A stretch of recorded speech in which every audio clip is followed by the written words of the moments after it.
दही आपणक हेल्थ पाई बहुत भल एटा समस्त को जना किंतु जेतेबेले से दही खट्टा हो जाए तेबे भी कौन हेल्थ पाई भल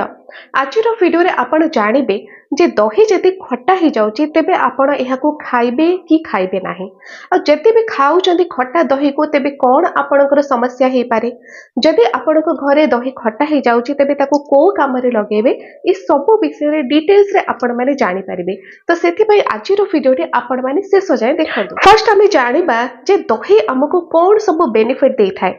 जेमिति कि आपण माने जानि चंदी फ्रेंड्स दही को आमे प्रोबायोटिक भी कहि परिबा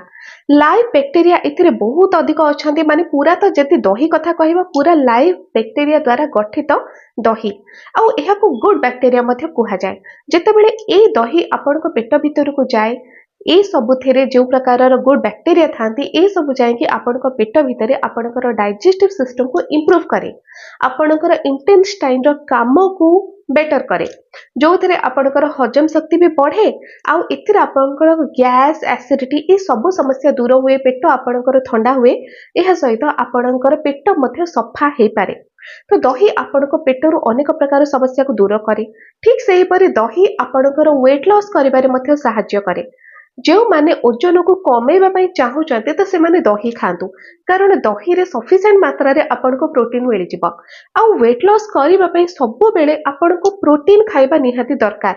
तो आपण माने भाबुथिबे जे प्रोटीन जति खाइबा एथिरे त आमे मोटा हे जिबा मोटा नह प्रोटीन खाइबा द्वारा आपनको बारंबार भूख लागिबारो इच्छाटा ही कमी जाय थाए जहा द्वारा कि आपण माने रेगुलर खाते रेगुलर अर्थ आपण टाइम को टाइम खाइले आपण ब्रेकफास्ट खाइले लंच खाइले तापरे डिनर खाइले अधिक समय आपण को भोक लागिब ही नाही ना आपण को अधिक मात्रा रे खाइबा को इच्छा हबो तो सेति पई दही खाइबा द्वारा आपणकर जल्दी जल्दी वेट लॉस ता हे पारे पेटर चर्बी आपणकर कमे अर्थात आपणकर शरीर गोटे सुंदर गठन परि देखा जिवो दही रे आपण को बहुत अधिक कैल्शियम रो मात्रा भी मिली थाए जेहेतु दही दूध जातीय पदार्थ तेणु दूध रे तो कैल्शियम रही ठीक से परि दही रे भी आपनको कैल्शियम मिली जिवो जोटा कि सफिशिएंट आपनको शरीर पाई दही रे आपनको विटामिन डी भी मिली जाए आ विटामिन डी कैल्शियम ये सब आपनकर हाड़र मजबूती पाई आपनकर मांसपेशी मजबूती पाई निहाती दरकार तो दही जे कोनसी एज रे आपण थांतु ना कहीं निहाती खांतु बयस अधिक हो गलानी तेबे भी आपण माने दही खांतु किंतु केते बेले खाइबे नाही से कथा आगु को ए वीडियो रे जानिबे दही रे एंटीऑक्सीडेंट मात्रा भी बहुत अधिक रही तेणु दही आपणक पई गोटे एमिति खाद्य जोटा कि एंटीऑक्सीडेंट भरा आ एंटीऑक्सीडेंट काम कौन आपण माने तो बारंबार जदि मो वीडियो देखुथिबे सब बेले रेगुलर देखुचंती तो निश्चय जानि परिबे एंटीऑक्सीडेंट आम शरीर रे कौन सब काम रही एबे प्रश्न उठुची जे दही तो आमको एते सब हेल्थ बेनिफिट्स दउची तेबे दही जदि खट्टा हो जाउची असुविधा कौन असुविधा अच्छी आज्ञा जदि दही आपण को टिके माने अल्प परिमाण रे खट्टा लागुची तेबे तो सेटा चली जिवो किंतु दही जदि बहुत अधिक खट्टा हो जाए तथापि आपण माने से दही को खाते देखो तो दही जदि बहुत अधिक खट्टा हो जाए तो एथिरे आपणक पेट गरम हो जिबार चांसेस अछि दही जदि अधिक खट्टा हे नाही खाइबा भली अछि तो आपण माने ताकू खाइले आपणकर पेटटी ठंडा रहे किंतु से दही जदि खट्टा हो जिवो बहुत अधिक खट्टा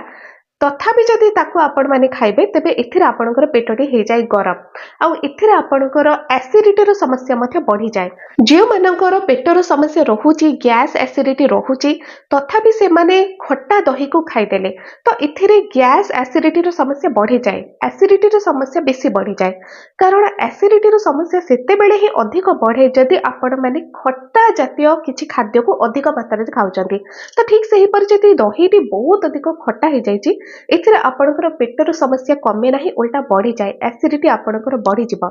आ जदि बहुत अधिक खट्टा दही को आपण माने खाइबे एथिरे आपणकर जॉइंट पेन मध्ये बढ़ी थाए कारण जॉइंट पेन भी जेउ मानकर हेउची जदि खट्टा पदार्थ से माने खाइबे खट्टा दही भी हे पारे तेंतुली आंबुल ए सब को जदि आपण माने खाइबे तो एथिरे आपणकर जॉइंट पेन ता बढ़ी जाए तो जे मानकर जॉइंट पेन हेउची सब बेले खट्टा खाद्य को अवॉइड करिवे सेतरे खट्टा दही मध्ये आसुची दही जोटा कि नॉर्मल आपण को पार्टी को लागिबो ना खट्टा ना किसी भी आपको लगुनि तो से दही को आपण मैंने खाई पारे। किंतु जदि बहुत अधिक खट्टा हो सारा दही तो एथिरे आपणकर जॉइंट पेन बढ़ीज, एथिरे आपणकर एसिडिटी समस्या बढ़ीज। आउ जेतेबेले एसिडिटी समस्या आपणकर बढ़ी जाउची खट्टा दही खाइबा द्वारा, तेबे सेथिरे आपणकर पेटटी मध्य गरम हो जाए, आउ आपणकर पूरा बॉडी भी एथिरे गरम हो जिवो। मने रखंतु जेतेबेले भी आपणकर पेटटी अधिक गरम हुए सेथिरे आपणकर पूरा बॉडी भी गरम हवा परि लागि थाए। तो जदि आपणकर पेट गरम हबो आपणकर फुल बॉडी गरम हो जिवो, आउ इथिरे आपणकर पिंपल्स भी बाहरी पड़े, स्किन रे रैशेस मध्य बाहरी पड़े। जेतेबेले शीत ऋतु रे आपणकर पेट गरम हो जाए सेतेबेले आपणको बारंबार काश भी हुए, आपणको पेट गरम हवा जोगु आपणको बहुत अनकंफर्ट मध्य फील हुए। ठीक सही परि जेतेबेले ग्रीष्म ऋतु रे आपण माने खट्टा थिबा बहुत अधिक खट्टा थिबा दही को खाइदेले इथिरे पेट आपणकर गरम हो गला, तो इथिरे आपणको शरीर रो बहुत अधिक झाड़ बोहिबो, आउ आपणको पूरा व्यस्त परि लागिबो। सेथिपाई बहुत अधिक खट्टा हेथिबा दही को आपण माने खाइबे नाही।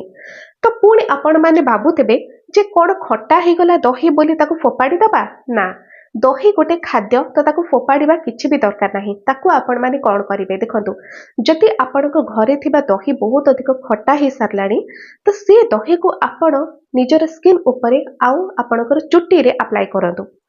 चुट्टी आउ स्किन पाई बहुत अधिक उपादेय ए खट्टा दही, कारण जेतेबेले दहीटी खट्टा हो जाउची तेबे भी सेथिरे एंटीऑक्सीडेंट रो मात्रा रहउची। तो ए एंटीऑक्सीडेंट ही आपणकर स्किन को पूरा मॉइस्चर दबो, आपणकर चुट्टी को मध्य साइन दबो। जदि आपणकर चुट्टी पूरा झाड़ू परि हो जाउची, आपणकर चुट्टी पूरा रफ देखा जाउची, किछि भी साइन नाही सेथिरे, तो आपण माने दही को अप्लाई करंतु जेउ दही बहुत अधिक खट्टा हो जाइची। आपण माने सिंपल दही खाली नहीं जेबे किबा दही रे आपण माने एलोवेरा भी मिक्स करि परिबे। मु तो कहिबी केवल आपण माने दही ही नियंतु। आपण मानकर जति शैम्पू करिवार जेउ दिन अछि, जेउ दिन आपण माने शैम्पू करिवे तो शैम्पू करिवार ठीक घंटाए पूर्व आपण माने दही को आपनको चुट्टी रे अप्लाई करंतु। घंटाए आपण माने रखिदेले तापर गोटे हर्बल शैम्पू को आपण माने यूज करिवे आ सेथरे आपणकर हेयर वॉश करिवे। देखिबे आपणकर चुट्टी केते अधिक सॉफ्ट हो जाउची, केते अधिक शाइन करिवो। रेगुलर जेतेबेले सप्ताह को थरे एभली भाबरे आपण माने आपणकर चुट्टी रे दही को अप्लाई करिवे, देखिबे बहुत अधिक शाइन पळे आसीबो आपणको चुट्टी रे। ठीक सेमिति खट्टा हो जाइथिबा दही न फोपाड़ी कि आपणको स्किन रे मथे अप्लाई करंतु। आपणको फेस रे जदि आपण माने फेशियल किछि अप्लाई करचंती तबे दही को सेथरे मिक्स करंतु। आपण बेसन दही मथे मिक्स करके लगे पारिबे, आपण मुल्तानी मिट्टी रे मथे दही को मिक्स करके लगे पारिबे। केवल दही को मथे आपण माने फेस रे लगांतु। शीत ऋतु रे हेउ किबा ग्रीष्म ऋतु रे वर्षा ऋतु रे एई खट्टा दही आपणको स्किन पाई बहुत ही अधिक इफेक्टिव। आ विशेष करी एई शीत ऋतु रे बहुत ड्राई हो जाए स्किन, समस्तकर स्किन बहुत अधिक ड्राई हो जाए, डल हो जाए। तो आपण खट्टा दही को न फोपाड़ी आपणको फेस रे अप्लाई करंतु।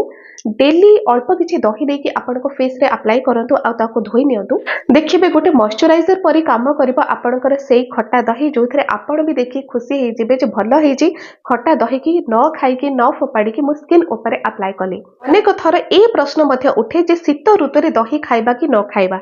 ग्रीष्म ऋतु रे तो आपनको दही बहुत सारा बेनिफिट दिए, ग्रीष्म ऋतु रे तो डेली आपण माने दही खातु। किंतु प्रश्न उठुची शीत ऋतु रे भी आपण दही को खाई पारिबे, कारण शीत ऋतु रे भी आपनको प्रोबायोटिक दरकार पड़ुची, आपनकर पेट पाई गुड बैक्टीरिया दरकार पड़ुची, विटामिन सी इतिर बहुत सारा एंटीऑक्सीडेंट अच्छी, कैल्शियम रही, ये सब दरकार होउची शीत ऋतु रे भी। शीत ऋतु हैला बोली कोन दही खाइबे नाही, दही खाइबे, किंतु शीत ऋतु रे आपण दही केमिति खाइबे देखंतु। ग्रीष्म ऋतु रे तो आपण दही को फ्रिज रु संगे संगे काढिले आ ताको खाइले किछि भी असुविधा हुए नाही, किंतु शीत ऋतु रे जदि आपण फ्रिज रे रखिसंती दही,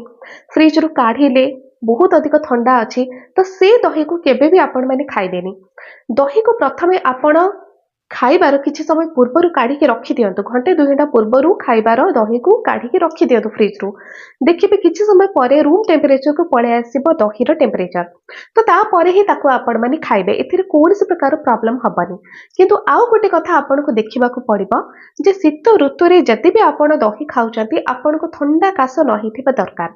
एमिति भी देखा जाय जे जति आपण को ठंडा काश ऑलरेडी हेजी सेतिरे भी आपण दही खाइदेले तो एथिरे आपणकर ठंडा काशर समस्या टिके बढ़ी जाय थाए।